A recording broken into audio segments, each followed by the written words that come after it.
The indictment of high-profile politicians and government officials in the fake Bhutanese refugee debacle has continued.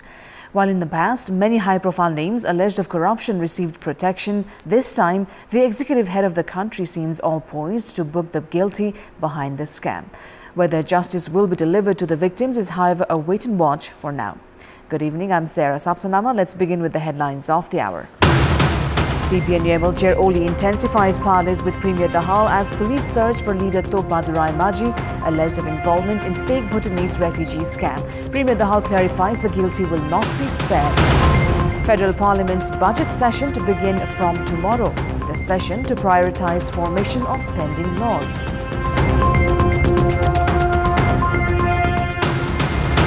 King Charles III takes the coronation oath amid protests by supporters of republicanism, commits to uphold the law and to foster an environment for people of all faiths to live freely. And Anjan Bista scores a hat-trick as Church Boys United climb atop the Martyrs Memorial 8 Division League, defeating NRT 4-1. Sadubato and Manang play a goalless draw. Several top brass leaders and high-ranking government officials have been alleged of involvement in the fake Bhutanese refugee scam. Amid the development, CPN Chair KP Sharma Oli has intensified meetings with Prime Minister Pushpakamal Dahal, having met with the Premier twice already this week. Oli has reportedly frequented Dahal's office ever since GML Secretary Tokbadurai Maji was alleged of playing a role in the scam. He met with the Prime Minister on Wednesday and today as well and expressed concerns on the development. The two leaders discussed for almost 1.5 hours today at the Prime Minister's office. Speaking with the media after the meeting, both of them have expressed commitment of booking the guilty. The details of the meeting is, however, yet unknown. CPN Chair Oli has clarified he was not attempting to protect anyone and said that Raimaji was not someone who would flout the laws, but he added that Raimaji had in fact been out of contact. Premier Dahal has said he would not spare the culprits behind the scam.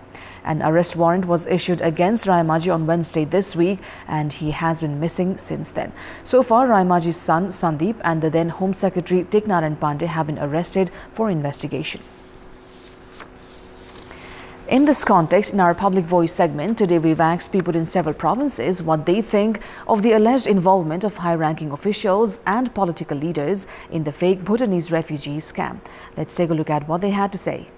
Public Voice. Nepali नागरिकलाई एउटा विदेशी बनाउन सम्म पछि नपर्ने नेताहरूले अब सुशासनका लागि के गरेको होलान् भन्ने हामीले आशा गर्ने। पैसाको निम्ति यस्ता नकारात्मक क्रियाकलापहरू हुन्छन् भने एकदम यो गम्भीर रूपमा नै लिनुपर्छ। स्वतन्त्र छानबिन गरेर कारबाही गर्नुपर्छ। त्यस्तोलाई कानुनी कारबाहीको दायरामा ल्याउनु पर्छ। ठूला राजनीतिक दलकै ठूला नेताहरू जुन हिसाबले संगठित अपराधमा लागेका छन्, यो देशको चाहिँ यो चाहिँ दुःखदायी घटना हो। यिनीहरूलाई त सजाय त दिनुपर्छ। उनीहरूको एउटा मात्र लक्ष्य भनेको कमाउ धन्दा भ्रष्टाचार गर्ने अनि जीवनभरिलाई पुग्ने अकुत सम्पत्ति आर्जन गर्ने। पदमा पुगिसकेपछि पदको दुरुपयोग गर्दा रहेछन् भन्ने कुरा चाहिँ यसमा स्पष्ट देखिन्छ। राजनीतिलाई खाली कमाउको मात्र धन्दा गरेको यसको ज्वलन्त उदाहरण हो। यस्ता नराम्रा कार्य गर्नेहरूलाई चाहिँ कारबाही गर्नुपर्छ। जेलमा हाल्नुपर्छ र कानुनी दायरामा ल्याएर त्यसलाई निर्कुल गर्नुपर्छ। देशका एकदम बागडोर सम्हालेका व्यक्तिहरूले नै भ्रष्टाचार गरेर यो देशलाई अहिले यो तहसम्म ल्याइपुर्याएको छ। कर्मचारी नेताजीहरू को संलग्न हुनुहुन्छ, यो चाहिँ नेपाली जनतालाई घात गर्न पाउनुहुन्न। देश बर्बाद पर्ने नेताहरू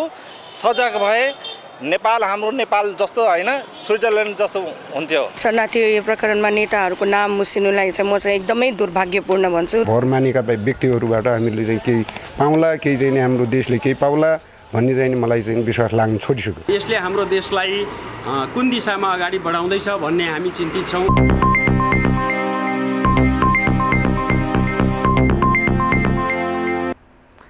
It's the duty of lawmakers to attend the parliamentary meetings, participate in policy formulation and draw the government's attention towards issues of public concern. However, presence of the lawmakers in parliamentary meetings have been negligible as it is not a mandatory task for them. As a result, crucial laws often fail to be endorsed due to lack of majority at the parliament. Most lawmakers reach the parliament for attendance as they receive an allowance of 2,000 rupees for attending a parliamentary meeting. The record-keeping of attendance also seems weak as lawmakers have been found signing in an hour after the meeting's end. 29 meetings were held during the first session of the parliament after the November 20 general elections, which only a few senior leaders managed to attend. Prime Minister Pushpakamal Dahal attended the meetings only on 8 occasions, while Nepali Congress President Sherbahadur Dewa attended 12 meetings and CPN-UML Chair KP Sharma Oli attended 14 parliamentary meetings. The three senior leaders were among those who least attended the 399 meetings held during the previous term of the lower house. During the first session of the parliament that concluded on 28th of April, 6 lawmakers did not attend any meeting between mid-December to mid-January. 3 did not attend any meeting between mid-January and mid-February, 15 between mid-February and mid-March, 7 between mid-March and mid-April, and 16 between mid-April till the session ended. Failure of the parliamentary party leader and the chief whip to convey the duties and responsibilities of lawmakers towards the parliament and absence of whip that requires them to participate in every parliamentary proceedings have been attributed as the main reasons. The ongoing 13th session of the National Assembly has begun electronic attendance system. The Secretariat has said that the installation of electronic system at the National Assembly has contributed in maintaining records and has raised participation of the lawmakers. The same has been expected for the House of Representatives as the session kicks off tomorrow. The budget session of the Federal Parliament is scheduled to begin from tomorrow. The schedule of the pre-budget session has been prepared as it must conclude before the Parliament Secretariat presents the budget during the session. The budget will be announced on 29th of May following the pre-budget discussions. This will be followed by discussion at the ministry level and then budget allocation. The main opposition, meanwhile, has demanded for the budget session to stress on formulation of laws. The government too has announced that all the preparations of the budget session have been complete. The government was heavily criticized during the previous budget session, citing failure to give momentum to development works amid failure to formulate required laws. According to Parliament Secretariat, the meeting of the Public Accounts Committee has been scheduled for 11 a.m. tomorrow to prepare a draft of schedule to be presented during the first meeting of the session. It's time now for our segment Public Pulse, where you text us with your opinion. Public Pulse. But before today's question, let's take a look at the results from yesterday's poll. Yesterday we asked you, why has the party failed to take action against its leader who has landed into controversy? 70% voted for option A, criminalization of politics, 17% for B, irresponsible government, and 13% for C, lack of public pressure. And here's today's question. What is the reason behind the ineffectiveness of commission formed to empower the marginalized community? Your options are A, leadership's weakness, B, confusion in identifying problems, and C, lack of budget. The voting is on. Type NEWS, select your option A, B or C and send it to 34001 to share your opinion with us. Now, King Charles III has been crowned in Britain's biggest ceremonial event for 7 decades, a sumptuous display of pageantry dating back 1,000 years. In front of a congregation of about 100 world leaders and a television audience of millions, the Archbishop of Canterbury, the spiritual leader of the Anglican Church, placed the 360-year-old St. Edward's crown on Charles's head as he sat upon a 14th century throne in Westminster Abbey. The historic and solemn event dates back to the time of the 74-year-old's predecessor, William the Conqueror, in 1066. Charles's second wife, Camilla, who is 75 years old, was crowned queen during the 2-hour ceremony, which, while rooted in history, is also an attempt to present a forward-looking monarchy, with those involved in the service reflecting a more diverse Britain and leaders from all faiths. For a nation struggling to find its way in the political maelstrom after its exit from the European Union and maintain its standing in a new world order, its supporters say the royal family provides an international draw, a vital diplomatic tool, and a means of staying on the world stage.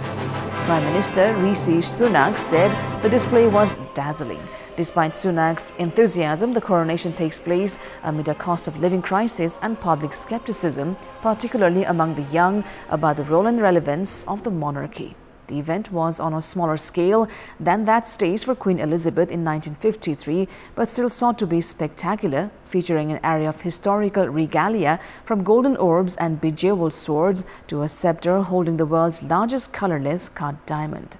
Charles automatically succeeded his mother as king on her death last September, and the coronation is not essential but regarded as a means to legitimize the monarch in a public way. Tens of thousands ignored light rain to mass in a crowd more than 20 deep in some places to watch what some saw as a moment of history.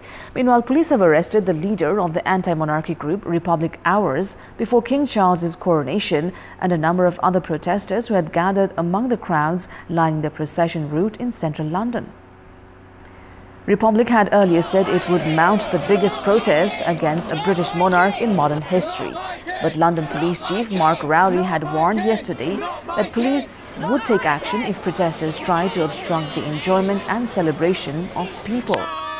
The protesters, dressed in yellow T-shirts to make themselves stand out, were demanding an elected head of state and say that the royal family has no place in a modern constitutional democracy and is staggeringly expensive to maintain. A spokesperson for the group said police had arrested its leader, Graham Smith, earlier today. Police did not confirm Smith's arrest, but said they had arrested 4 people on suspicion of causing a public nuisance and 3 people on suspicion of possessing articles to cause criminal damage in what they called a significant police operation. An officer at the scene near Trafalgar Square said 3 Republican protesters had been arrested for carrying paint. Republic said 5 of its supporters had been arrested and hundreds of its placards seized. Welcome back. It's time now for the sports update. Sports news. Church Boys United have climbed back to the top of Marty's Memorial 8 Division League, defeating Neuro Team NRT 4-1 as Anjan Bister scored a hat-trick. In the match held in Chasel Ground, Church Boys took the lead in 40th minute as Sushil Shah found the net. Anjan doubled Church Boys' lead in the 52nd minute with a header. Ashish Chaudhary scored 8 minutes later, however, it was ruled offside. This was followed by another goal by Anjan, taking the score for Church Boys to 3-0. National team forward Anjan scored his 3rd goal of the match in the 85th minute to make it 4-0. This was Anjan's first hat-trick in the ongoing season. NRT's Ajay Chaudhary scored a consolation goal through penalty in the injury time. With the win, Church Boys are atop the table with 27 points from 15 matches. Jalakil have 24 points. NRT have 17. In other matches of the day, Sadobatu Youth Club and Monang Mershang played goalless draw. 3 Star and Friends also shared a point each.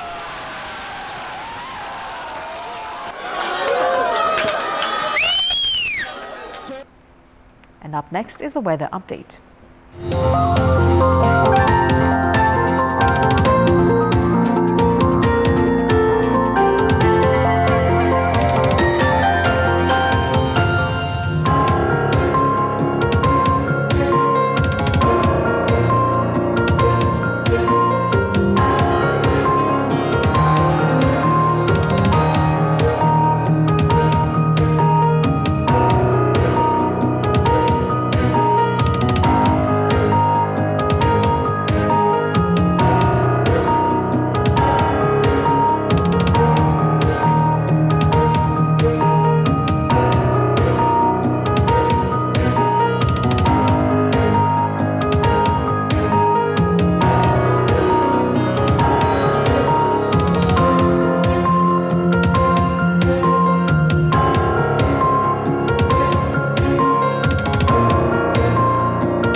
That is all for the moment. Thank you for watching. Good night.